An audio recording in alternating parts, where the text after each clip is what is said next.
Hi, everybody. So I wanted to take a little bit of time to show you how our course is set up on Brightspace.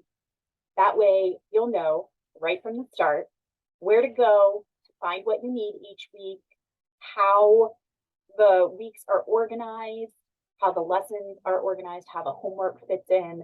That way, if you kind of take my advice that I'll be providing in this video, it will help ensure that you successfully move forward throughout the term without falling behind too much, without getting confused as to where things are located.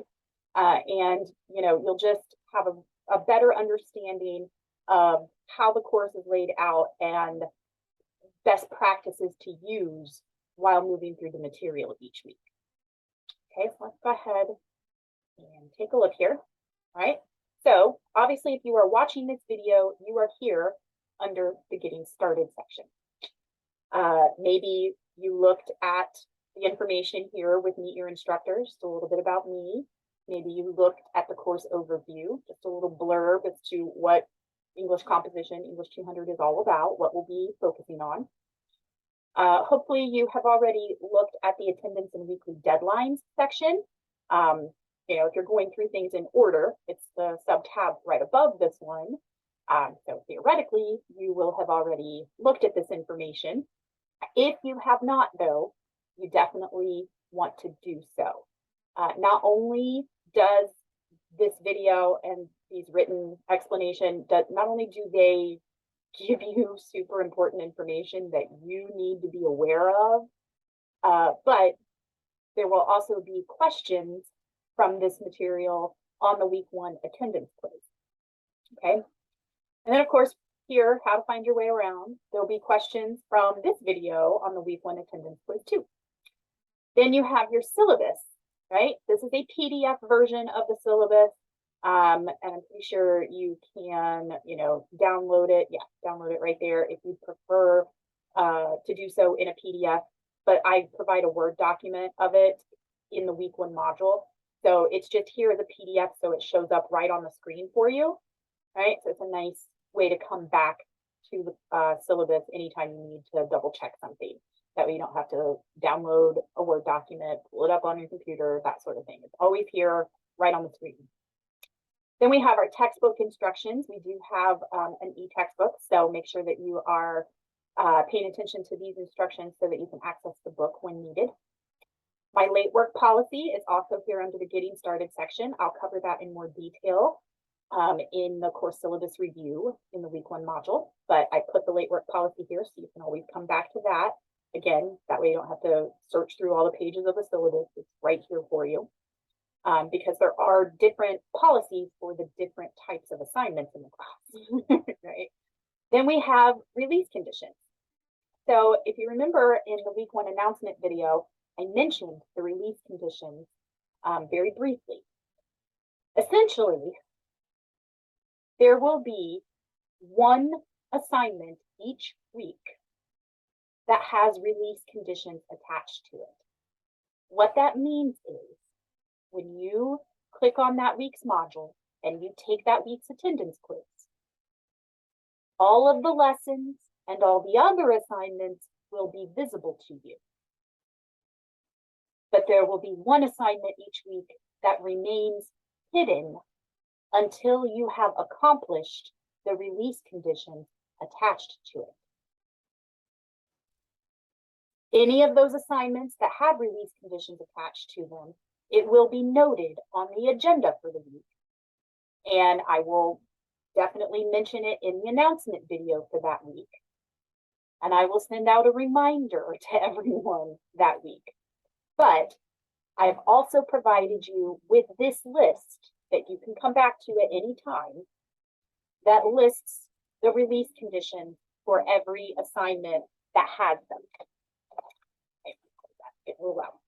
So for instance, project part 1, it is assigned here in week 1, and it has these 4 release conditions attached to it. So what that means is when you take the week 1 attendance quiz, you're not going to see project part 1 show up.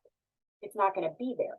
It'll be listed on the agenda, but you won't actually see it here on Brightspace until you have submitted the week 1 attendance quiz, viewed the week 1 lesson on course project overview, viewed the week 1 lesson on introduction to writing, and viewed the week 1 lesson on the writing process.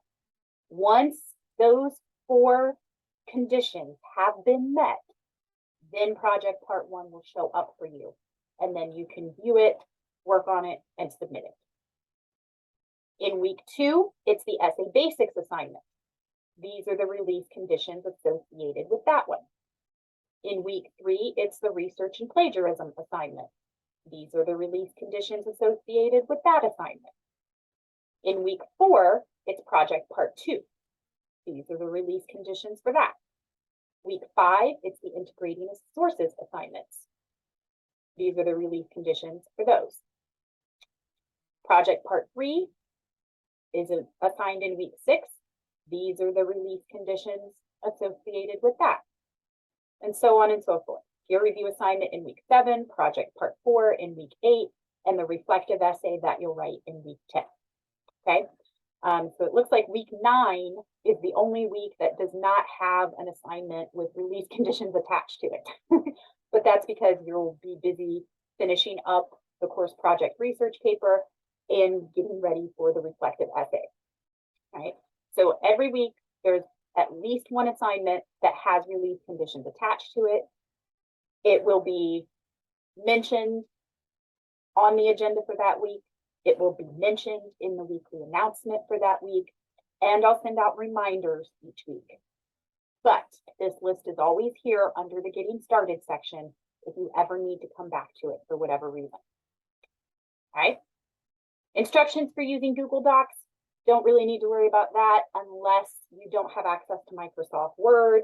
When you start working on the course project, you're going to be required to submit items in a file format. Obviously, Microsoft Word is the most popular one, but not everyone has access to it. So I provide the instructions for Google Docs because Google Docs is essentially the same thing, except you don't have to have Word on your device to use it, and it's free. So always there for you if you need to come back to that for, at any point. So what I want to focus the rest of this video though on is the week 1 module.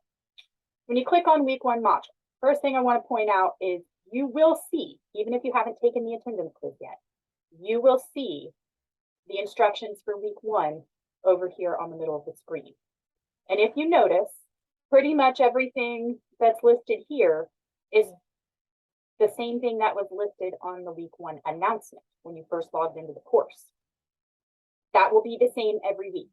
So week 2, when week 2 begins and you log into the course, you'll see the week 2 announcement with the week 2 agenda underneath the video, and it will match up exactly to the agenda that shows up when you click on the week 2 module. It'll look just like this, right? So what we have here on the week 1 module, the outline matches up exactly with the outline that was on the week 1 announcement. The other thing to make note of with the agenda is not only is the agenda on the announcement the same as the agenda here on the module tab, but the order of the items on this agenda match up exactly with the order of the sub-tabs under the week 1 module, right? Now, of course, when you first click on week 1 module, the only thing you're going to see is the week 1 attendance quiz. But once you do submit that, all of these sub-tabs will appear for you as well. And they match up exactly. Week 1 attendance quiz is the first item, and that's the first item under week 1 module. The syllabus review is listed next on the outline, and it's the next item over here under week 1 module. Course project overview is listed third. The course project overview is the third item over here as well. Introduction to writing lesson. That's the next item over here as well. The writing process lesson, that's listed 5th on the outline. It is listed 5th over here under week 1 module as well. Then your homework assignment, and you see week 1 homework assignments right there, right? Click click on that and you'll see all of the assignments that do not have release conditions attached to them. So like when you first log in, go to week 1 module, take the week 1 attendance quiz, you'll see all of these lessons, and you'll, under week 1 homework assignments, you will see syllabus acknowledgement and week 1 discussion, but you won't see project part 1 yet. You remember, it even tells us here on the agenda, project part 1, it says refer to release conditions tab under getting started for a reminder of what you must complete in order to access project part 1. So then you can come back up here under getting started, go to release conditions, project part 1, and it shows you have to submit the week 1 attendance quiz and view those 3 lessons. So any assignment that has a release condition associated with it, it will be mentioned here on the agenda. And then you'll know, okay, I'm not going to see that assignment at first until I complete those release conditions, and then I'll be able to view the assignment, right? But everything on this outline matches up exactly with what is listed under week 1 module. And it will be like that every week. So the outline on the announcement will match up exactly with the outline that's on the module screen.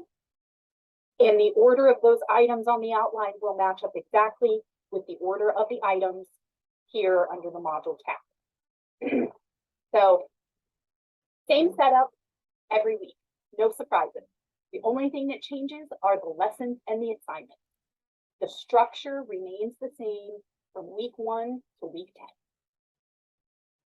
That's the easy part, okay? It's just knowing that it's the same every week. Now, what's not so easy, perhaps, is keeping in mind what all of this means, okay? What it means is if we took this class on campus together, we would go over the syllabus together.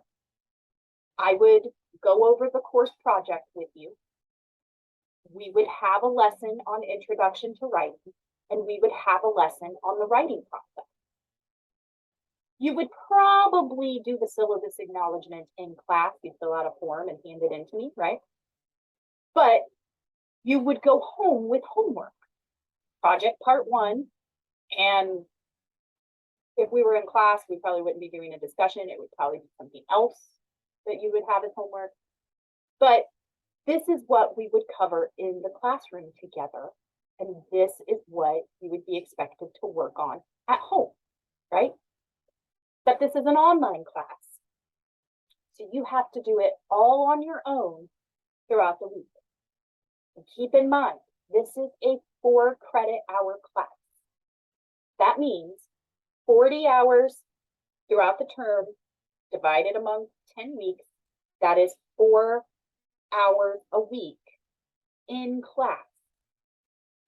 But that's just the amount of time you would spend in the classroom. That's not including the amount of time you'd be expected to spend on homework each week. The amount of time you're expected to spend on homework each week for this course is 2 hours. 4 hours in class, 2 hours of homework equals 6 hours total each week that you should expect to spend on this class. If it was on campus, again, 4 of those hours would be spent in the classroom with me. But we're not in the classroom.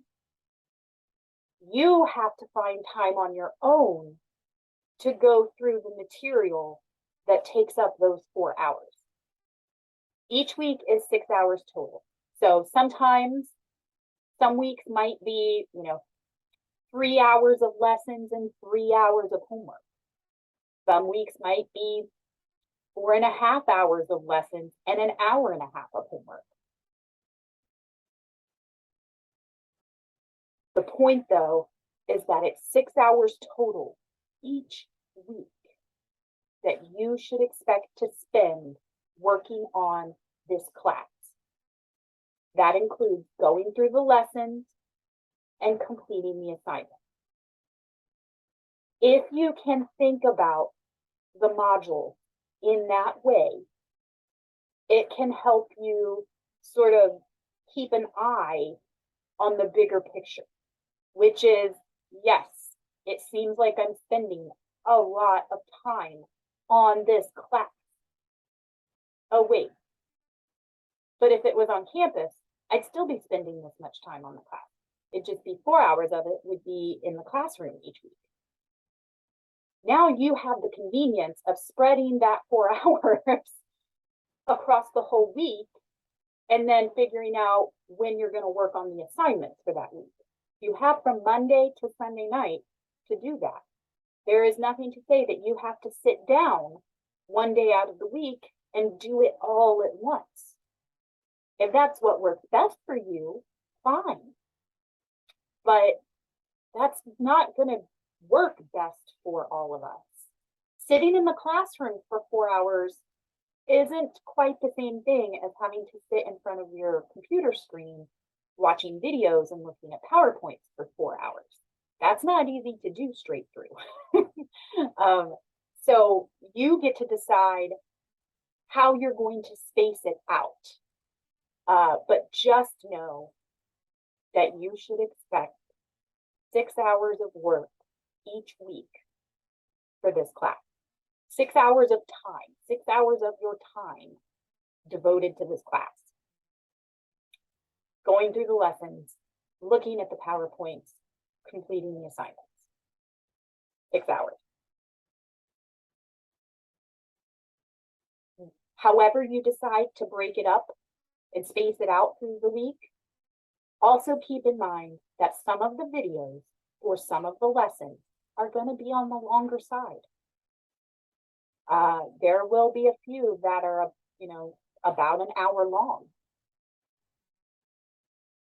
Build in breaks for yourself. We would do that in the classroom, right? If we had a lesson that I was going over, and it took an hour, hour and a half total, we wouldn't go an hour and a half straight from start to finish. We would take breaks to either discuss things or to take an actual break where, you get to leave the room, go to the bathroom, get something to drink, stretch your legs, do that for yourself at home as well.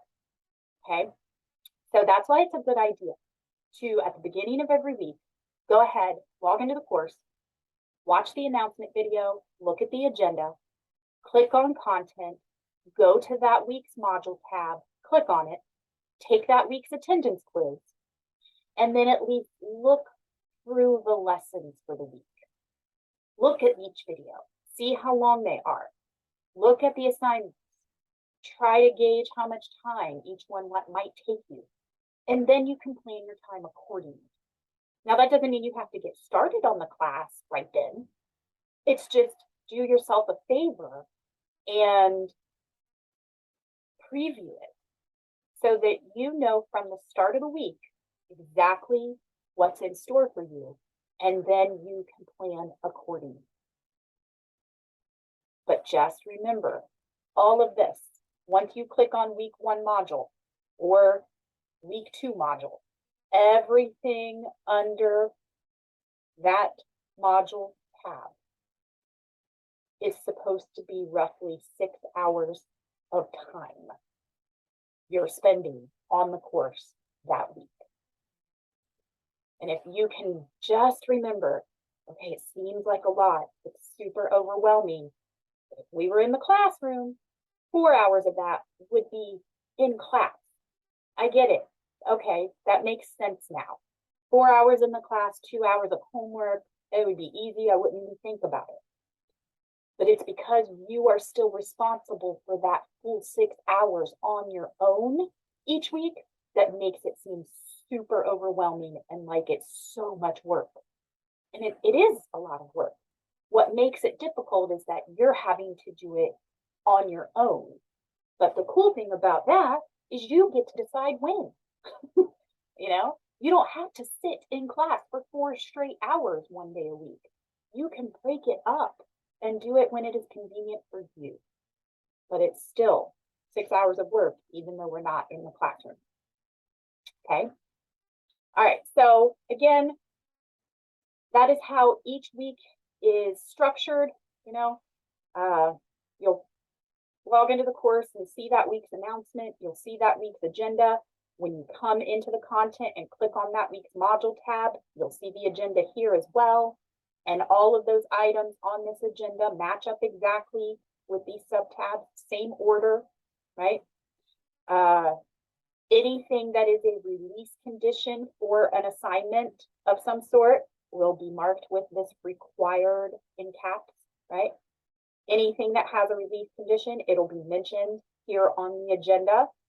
You can always refer back to the release conditions list under getting started. But it's the same structure every week.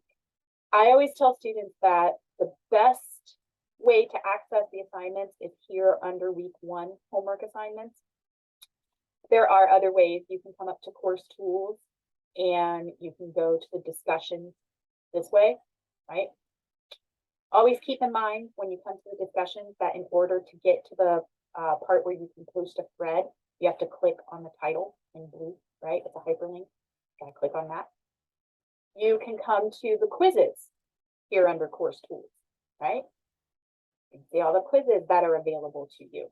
Obviously, mine's listing all of them. You can come to the assignment, right? So this will list all of your assignments. Mine looks a little different.